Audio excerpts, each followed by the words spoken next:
Bonjour à tous et bienvenue sur notre chaîne YouTube, la chaîne de Ligne Droite. Je vous invite à vous abonner à cette chaîne, à aimer, à partager, à commenter ces vidéos. C'est très important pour notre référencement et c'est une manière de nous soutenir. Merci à vous tous. Je rappelle pour nos auditeurs qui n'auraient pas suivi cette affaire que la FDA, donc Food and Drug Administration, c'est-à-dire le régulateur des produits alimentaires et médicaux américain, avait accordé, déjà ça pose une première question, un délai de 75 ans à Pfizer, donc le producteur principal des vaccins qui nous sont proposés anti-Covid, pour publier les documents concernant la sécurité vaccinale du vaccin Covid-19.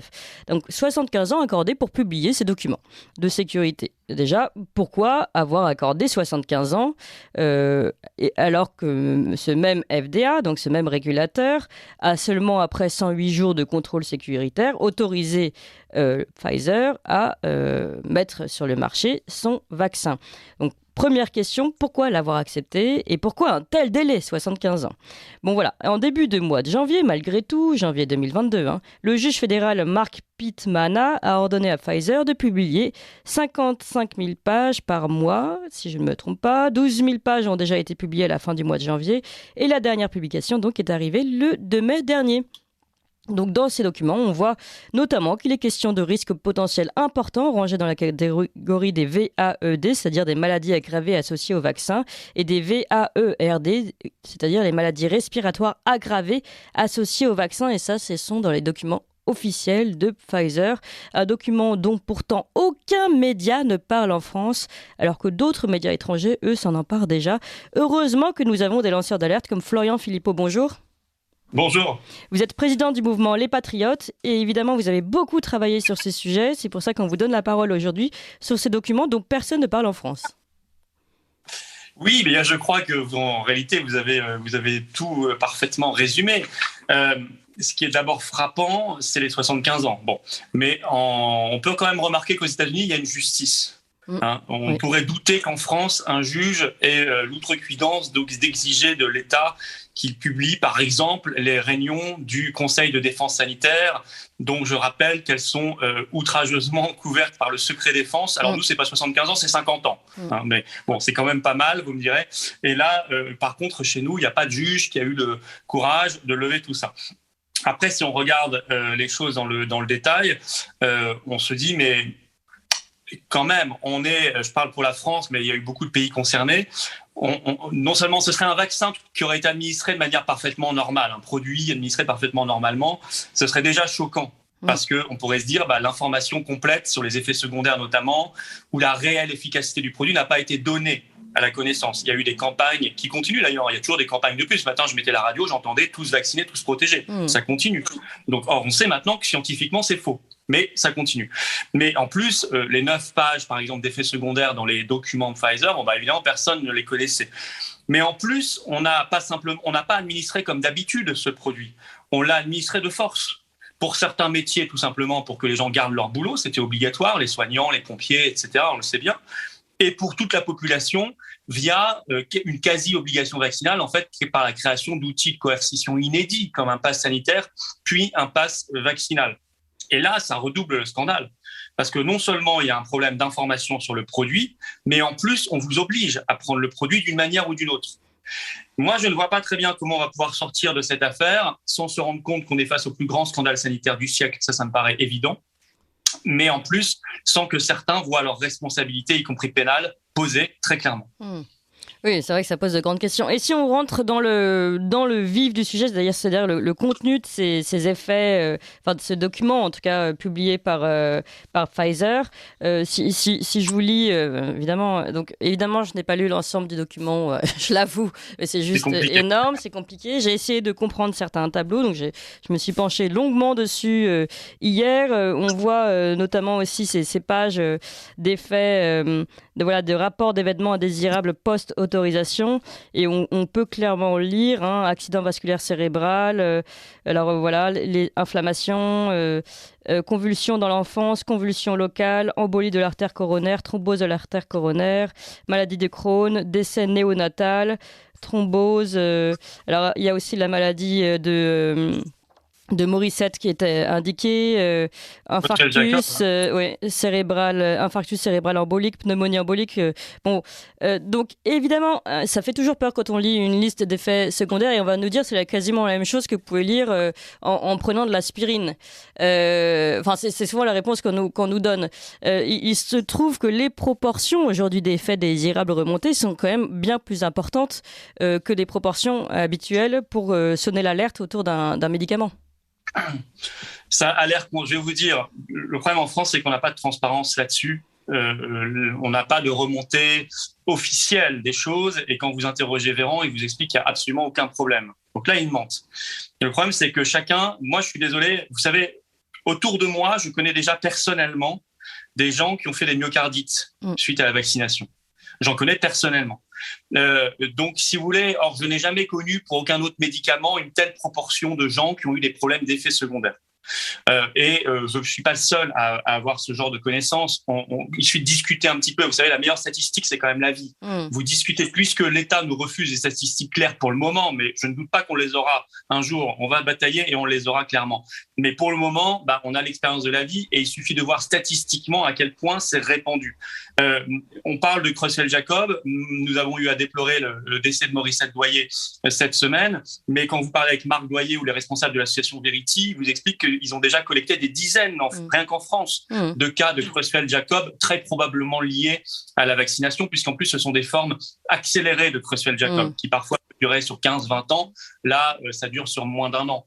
Et vous avez aussi des manifestations de toutes ces femmes qui se posent la question où sont passées mes règles. Vous savez, cette formule maintenant, parce qu'on sait que c'est aussi un effet secondaire très courant et très classique. Donc, il y a une masse, en réalité, d'effets secondaires. Quand on fait des études un peu sérieuses dans d'autres pays, on le voit et on a des chiffres qui le prouvent. Et nous, quand on vit dans la vraie vie, on le voit et il suffit d'avoir des oreilles pour entendre et des yeux pour voir. Donc, à partir de là, pour une énorme partie au moins de la population, la balance bénéfice-risque penche du côté du risque. Donc, comment peut-on, dans ce contexte, continuer à faire des campagnes de publicité gouvernementale pour vous forcer à l'injection, au moins, pour l'instant, au moins du point de vue psychologique, et à continuer à menacer l'idée, à faire brandir l'idée, la menace qu'il pourrait y avoir retour du pass vaccinal, puisque je vous rappelle que juste avant le premier tour de l'élection présidentielle, le 8 avril, sur le média Brut, Emmanuel Macron a déclaré qu'il pourrait réutiliser cet automne le pass vaccinal si besoin, car il a jugé que l'outil était, je cite, pertinent et proportionné. Bon, donc ça veut dire qu'ils n'ont pas changé de logique. Nous sommes aujourd'hui en campagne électorale pour les législatives, donc on vous dit plus grand-chose, comme on vous a pas dit grand-chose avant la présidentielle, mais soyons sur nos gardes, parce qu'on sait quels sont leurs projets, on sait quelles sont leurs possibilités, mais maintenant nous avons l'information.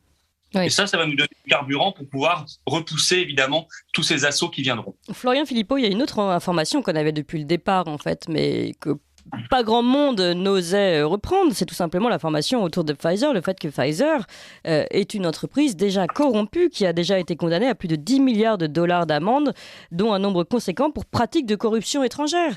On oublie les affaires passées de Pfizer. On semble considérer que Pfizer est le sauveur du monde aujourd'hui, qu'il a balayé devant sa porte. Mais est-ce qu'on ne doit pas aussi se rappeler que cette entreprise est peut-être une des plus corrompues de tous les États-Unis? Vous imaginez, vous avez raison, vous avez une industrie pharmaceutique corrompue, très corrompue. C'est une des plus corrompues du monde, l'industrie pharmaceutique. Ça, on s'est documenté par beaucoup de rapports très officiels. Qui a travaillé avec des gouvernements corrompus, des institutions supranationales corrompues, je pense à l'Union européenne, conseillées par des cabinets de conseil, eux aussi multicondamnés. Donc, vous êtes dans un espèce de truc infernal où vous avez partout, en fait, le règne du fric, du conflit d'intérêts et de la corruption. Il fallait pas s'attendre, dans ce joyeux marécage, à ce que sortent des choses positives pour les peuples. Et il s'est passé ce qui devait se passer. En sont sorties des choses épouvantables. Non seulement une politique de coercition, mais en plus une politique dangereuse pour la santé publique, bien évidemment. Je viens de voir ce matin qu'un spray nasal anti-Covid avait été interdit par la NSM en France. Sous prétexte, alors je ne sais pas, peut-être que c'est une bonne chose de l'avoir interdit, je ne rentre même pas dans le détail médical ou scientifique, mais je remarque simplement les arguments donnés par l'Agence nationale de sécurité du médicament qui nous dit parce qu'il n'y a pas de preuve d'efficacité et parce que ça donne un faux sentiment de protection. Et je me suis dit ça, c'est marrant, mais ces deux termes, on aurait dû les appliquer à un nombre considérable de ces injections, et on ne l'a pas fait. Alors, on n'était plus dans la science ni la médecine, on était dans autre chose. Et probablement qu'on était en fait dans les valises et les baignoires et les mares de billets. Florian Philippot, pour la suite, puisque comme vous l'avez dit, on est peut-être dans une parenthèse avant que les choses ne reprennent du côté de l'obligation vaccinale ou au moins de la contrainte vaccinale forcée. Quelles sont, à votre avis, les actions aujourd'hui qui peuvent être raisonnables pour empêcher cette vaccination totale de la population? Alors, il y a beaucoup de choses à faire. J'ai vu qu'une deuxième personne soignante de 26 ans en parfaite santé qui avait été victime d'effets secondaires dans le sud de la France portait plainte contre Pfizer. Ça a été repris par la presse. C'est la deuxième fois qu'il y a une plainte contre Pfizer en France. Il faut les enchaîner. Je pense qu'il faut en faire plein. Il ne faut pas hésiter. Il faut aller devant la justice un maximum. C'est même étonnant finalement qu'il n'y ait que 2 plaintes aujourd'hui contre Pfizer.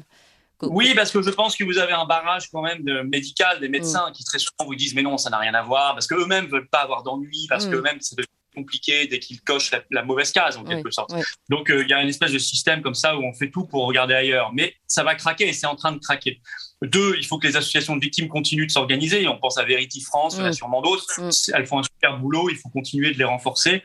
3, nous, vous savez, on n'a pas décidé d'attendre la fin des élections. Le 21 mai, on va reprendre les manifestations à Paris parce que, je suis désolé, il y a toujours un pass à l'entrée des hôpitaux. Là, en ce moment où on parle, il y a toujours un pass à l'entrée des EHPAD. Il y a toujours cette menace qui plane. Il y a toujours des dizaines de milliers de travailleurs français suspendus. Alors qu'il y a des patients qui attendent leurs infirmières et il y a des brigades qui attendent leurs pompiers. Il y a des gens qui ont le cancer qui n'ont pas le droit de rentrer à l'hôpital. Voilà ce qui se passe encore aujourd'hui. Il faut se montrer. Il faut montrer qu'on est pas dupe. Et puis, ces Pfizer documents, puisque la presse française, vous l'avez rappelé, n'a pas jugé bon d'en parler, il faut utiliser nos armes, c'est-à-dire les réseaux sociaux, pour en parler, pour les diffuser un maximum. En tout cas, pas diffuser les 55 000 pages en américain, parce que ça ne servirait pas à grand-chose, mais diffuser la synthèse, diffuser les grandes lignes, en prenant garde, attention, de diffuser que des choses vraies. Parce que sinon, on se dit très vite. Il faut toujours diffuser des choses qui sont vraiment dans les documents et faire attention à séparer les choses, parce que sinon, on vous tombe dessus. Il suffit que vous ayez mis une fausse information et ça discrédite tout le reste. Donc ça, il faut faire très attention. Et vous avez bien raison. Merci beaucoup, Florian Philippot, lanceur d'alerte. Et nous savons que vous faites attention aussi à vos propos et dans cette lutte, on va dire, contre la coercition, eh bien, vous êtes vraiment aujourd'hui un porte-drapeau, président du mouvement Les Patriotes. Merci beaucoup, Florian Philippot. Merci, c'est gentil. Merci beaucoup. Bonne journée. Vous appréciez cette émission? Alors aidez Radio Courtoisie à en produire d'autres en indépendance totale. Rendez-vous sur soutenir.radiocourtoisie.fr. Merci d'avance.